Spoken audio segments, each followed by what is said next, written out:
இந்த படம் வந்து ஒரு 2.5 வருஷத்துக்கு முன்னாடி நான் அந்த கதையை கேட்டேன். ஃபஸ்ட்டு நான் கேட்கல. முத்துக்குமார் எனக்கு ஃபோன் பண்ணி, அண்ணே நேற்று ஒரு கதை கேட்டேன், ரொம்ப நல்லாயிருக்கு. அது ஒரு கம்பெனி. அந்த கம்பெனிலேருந்து அண்ணே கேரக்டர் சொல்லும்போது உங்கள் பேரை சொல்லி சொன்னாங்க அப்படின்னாரு. நல்லா இருக்கா முத்து அப்படின்னேன். நல்லாயிருக்கு, சூப்பராக இருக்குண்ணே, அது உங்கள் கேரக்டர் ரொம்ப நல்லா இருக்குண்ணே. சரி பண்ணுவோங்க. எல்லாரும் சொல்லுவாங்க. 2 மணி நேரம் அவர்கிட்ட அப்படியே கதையை கேட்டேன். அப்படியே ஃபுல்லாக நேரேஷன் பண்ணார், அப்படி பேசினார். 2 மணி நேரம் எந்திரிச்சு போகவே முடியல அப்படின்லாம் சொன்னாங்க. நான் சத்தியமாக அவர்கிட்ட கதையே கேட்கல. அவர் என்கிட்ட வந்து கதை சொன்னதா சரித்திரமே இல்லை. ஃபோன் பண்ணார், நல்லா இருக்கா, நல்லா இருக்குல்ல, நல்லா இருக்கியா, யார் பண்ணுறா, அண்ணே சிவகார்த்திகை பண்ணுறாரு. அப்படியா, சரியா, எல்லாம் நடிக்கிறாங்களா, சரியா. இப்போ சிவகார்த்திகேயன் அவர் எப்படி செலக்ட் பண்ணியிருந்தா, அந்த கதையை ஓகே பண்ணியிருந்தா அதை எப்படி படம் எடுப்பார்? அதில் போய் எதுக்கு பண்ணணும்? ஏன்னா நான் அஜித் படம் பண்ணும்போதெல்லாம் எனக்கு தெரிஞ்சு 600 பேர்கிட்ட கதை சொன்னேன். 600 பேர்கிட்ட கதை சொன்னேன். எப்போ பார்த்தாலும் போன வரும், அங்கே போய் சொல்லு, அங்கே போய் சொல்லு, அங்கே போய் சொல்லு, அங்கே போய் சொல்லு, இங்கே போய் சொல்லு, இங்கே போய் சொல்லு. படம் முடியல, எனக்கு கதையே மறந்து போச்சு. நான் பட்ட பாடு இருக்கு. ஐயா கேட்க நேர் பூசாரிட்டையெல்லாம் சொல்லியிருக்கேன், நல்லா பூஜை பண்ணுங்க, இந்த படம் ஓடணும்னு. ஆனால் அந்த படத்தில் அந்த டைட்டில் என்ன வைக்கிறோம்னு தெரியல, எனக்கு என்ன பேர் வைக்கணும்னு யோசிச்சுட்டே இருப்பாங்க. எனக்கு ஒரு நாள் கூப்பிட்டு வச்சு, உன் பேர் சிங்கப்புலி இல்லை, உன் பேர் சத்யாம்பாங்க. சரின்னு சொல்லி ஒரு அர்ச்சனை பண்ணேன், சத்யான்னு. அப்புறம் என் அர்ச்சனைலாம் கூப்பிட்டு போய், என்ன சார் இன்னைக்கு சத்யாவா? அப்படி சார். நாளைக்கு சார் என்னைக்கு ஷூட்டிங் கேட்க மாட்டாங்க, இன்றைக்கி உங்கள் பேர் என்னன்னு கேட்பாங்க. இல்லை இன்றைக்கி பேர் வைக்கலை. ஆனால் ஒரு 50 ரூபா வாங்கிட்டு போய் பூசாரிகிட்ட கொடுத்து ஒரு அர்ச்சனை பண்ணுங்கன்னாங்க. அதை என்ன அர்ச்சனைன்னு கேட்டால், பூசாரி யாருக்கு அர்ச்சனைனாரு, அண்ணனுக்கு தான் அர்ச்சனை. அண்ணனுக்கு பேர் என்ன? அண்ணனுக்கு இன்னும் பேரே வைக்கலைன்னா. ஏன்னா இப்போ பூஜை எதுக்கு? அண்ணனுக்கு நல்ல பேர் வைக்கணும்னு ஒரு அர்ச்சனை பண்ணுங்கன்னு. இந்த படம் ஸோ எனக்கு ரொம்ப எஸ்கே ப்ரொடக்ஷனில் டான் பண்ணேன், அது மிகப்பெரிய ஹிட்டு. பேஷன் ஸ்டுடியோ மகாராஜா பண்ணேன், பெரிய ஹிட்டு.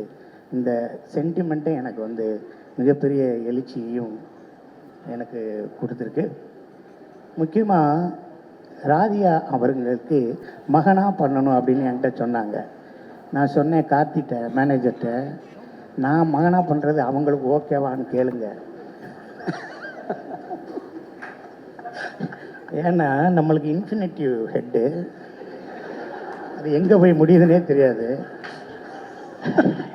இன்ஃபினிட்டிவ் அது எங்கே போய் தெரியுது.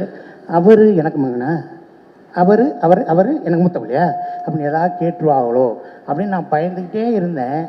ஆனால் என்னை அதை பார்த்தெல்லாம் ஒன்றும் பேசலை, அது மாதிரி ஒன்றும் கேட்கல. அவங்க ப்ரொஃபஷனில் அவங்களோட ஆக்டிங்லேயே இருந்தாங்க.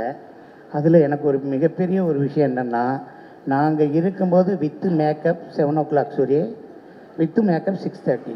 மேனேஜர் ஃபோன் பண்ணுறது, sir with makeup 6:30, sir with makeup 7 o'clock அப்படிம்பாங்க. அங்கேருந்து நம்ம வரணும். ஆனால் ராதியா மேடம் வந்தாங்கன்னா அவங்க மேக்கப்புக்கு 3 மணி நேரம் ஆகும்ல, அப்போ தான் நான் காம்படிஷன் ஆரம்பிக்கும். அப்போ 11 மணிக்கு வாங்கம்பாங்க. நான் கேரவனில் கத்துவேன், வாழ்க ராதியா, வாழ்க ராதியா, வாழ்க ராதியா. ஏன்னா இவங்க வந்து 11 மணி தானே ஆகும், நம்ம 10 மணிக்கு போனால் போதும்ல. இன்றைக்கி ராதியா மேடம் ஊருக்கு போயிட்டாங்கன்னா திக்குனாயிரும், ஐயோ வித்து மேக்கப் 6:30. இந்த தாய் கிழவியில் ஒன்றே ஒன்று சொல்கிறேன் மேடம், எதுவும் இதை பற்றி ஓப்பனாக சொல்லக்கூடாதுன்னு சொல்லியிருக்காங்க. ஏன்னா என்னோட அன்பு மிகப்பெரிய அன்பான ஆள். சிங்கப்பிள்ளை நீ கதை சொல்கிற, எப்போ வேணாலும் பண்ணலாம் அப்படின்னு சொல்கிற. நான் ஜானகிராமன்லேருந்து வேலை பார்க்குற எங்கள் சரத்குமார் சார் வந்து சொன்னார், அவர்கிட்ட ஒர்க் பண்ணிக்கிட்டு இருக்கும்போது என்ன சொன்னார், அவர் நீங்கள் கட்சி ஆரம்பிக்கும் போது நான் தான் அவரை அப்படி இடுப்பில் வச்சு அப்படி தூக்கி சேரிங் கிராஸ் ஹோட்டலில் அன்னைக்கு இரவு சொன்னேன். நான் நீங்கள் கட்சி ஆரம்பிங்க சார், நீங்கள் பாருங்கள் ஒரு கட்சி தலைவராகவே. நான் அன்றைக்கி சொன்னேன், நான் ஹவாலியான்னு ஒரு சாங் நடந்துச்சு, அதில் ஆக்சிடெண்ட் ஆகி அவர் கோவா ஷூட்டிங் வர முடியாமல் போச்சு. அசிஸ்டன்ட் கேமராமேனாக இருந்தார். ஸோ எனக்கும் அவருக்கு ஒரு மிகப்பெரிய ஒரு பந்தம் இருக்குது. அவர் வந்து நீ அவ்வளோ நேசிப்பார். அவரே சொல்லிட்டு போயிட்டார், நீ கமல்ஹாசனை ரசிகராக நடிச்சிருக்கேன்னு. ராதியா மேடமோட மேக்கப் மேன் தான் எனக்கு வந்து ஒரு கமல்ஹாசன் மாதிரி ஒரு டாட்டு வந்து இப்படி குத்தி ஒரு ஒரு டாட்டூ குத்திருந்தாங்க. அந்த டாட்டூ வந்து நீங்கள் 27ஆந்தேதியிலேருந்து நீங்கள் பாருங்கள். இது வரைக்கும் கமலஹாசன் ரசிகராக யார் நடிச்சிருக்காங்கன்னு தெரியல, இனிமேல் யார் நடிக்க போகிறாங்கன்னு தெரியல. ஆனால் எனக்கு சிவா கொடுத்த இந்த கமலஹாசன் ரசிகராக கமல் உப்ளியான், என் பேர் என்னை உப்ளியான், ஆனால் எனக்கு கமல் உப்ளியான் நான் மாற்றிக்கிட்டேன். என் மனைவி பேர் அபிராமி, என் மகன் பேர் சுருதிஹாசன், என் மகன் பேர் சுருதிஹாசன், என் மகன் பேர் கமலஹாசன்னு இந்த படத்தில் நடிச்சிருக்கேன். இனிமேல் நான் சவால் விடுறேன், என்னைய மாதிரி கமல் ரசிகனா யாராவது ஒருத்தர் நடிக்க சொல்லுங்கப்பா.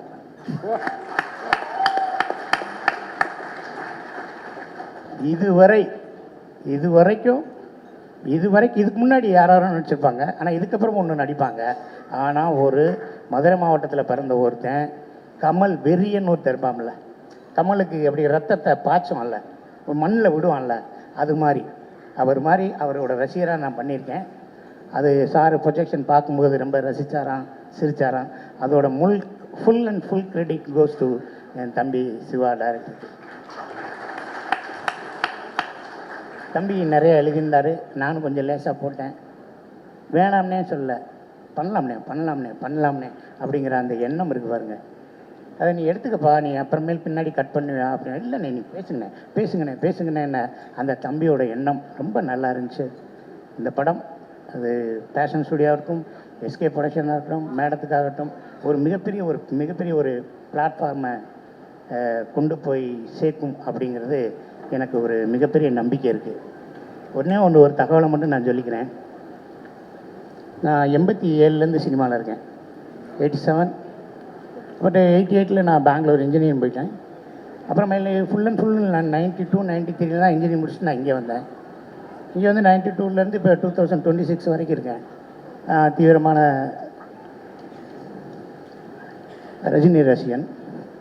ஆனால் இந்த படத்தில் எனக்கு கமலஹாசன் ரசிகனா என் தம்பி நடிக்க வச்சுருக்காரு. ஒன்று மட்டும் சொல்லிக்கிறேன், இது வரைக்கும் நான் கமல் சாரை பார்த்ததே இல்லை.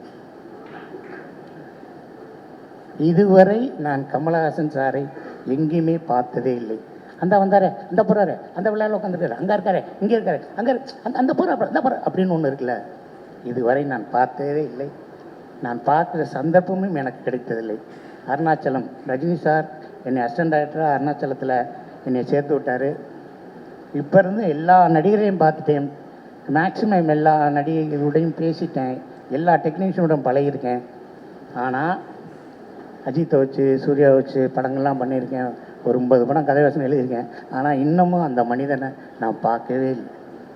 எனக்கான ஒரே ஒரு விஷயம் ஆசை, இந்த படம் ரிலீஸ் ஆனதுக்கப்புறம் அந்த சிங்கிள் எங்கே இருக்காப்புல கொஞ்சம் வர சொல்லுங்க பார்க்கலாம்னு அவர் சொன்னார்னா அது போதும்.